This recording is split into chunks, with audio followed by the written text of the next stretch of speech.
93। আর অবশ্যই আমি বনি ইসরায়েলকে উত্তম বাসভূমিতে আবাস দিলাম এবং তাদেরকে উত্তম রিজিক দিলাম। অতপর তারা মতবিরোধ করেনি যতক্ষণ না তাদের নিকট জ্ঞান এল।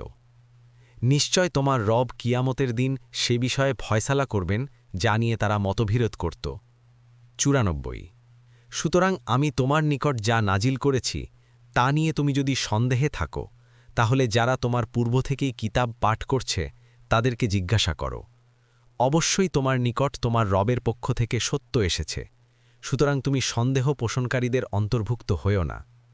95।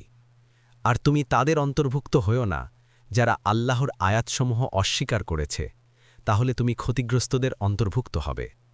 96। নিশ্চয় যাদের উপর তোমার রবের বাণী সত্য হয়েছে তারা ঈমান আনবে না। 97।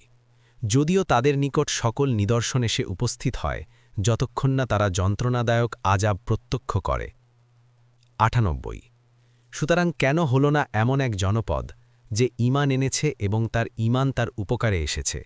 তবে ইউনুসের কম ছাড়া যখন তারা ঈমান আনল তখন আমি তাদের থেকে দুনিয়ার জীবনের লাঞ্ছনাকর আযাব সরিয়ে দিলাম এবং আমি তাদেরকে একটি সময় পর্যন্ত ভোগ করতে দিলাম।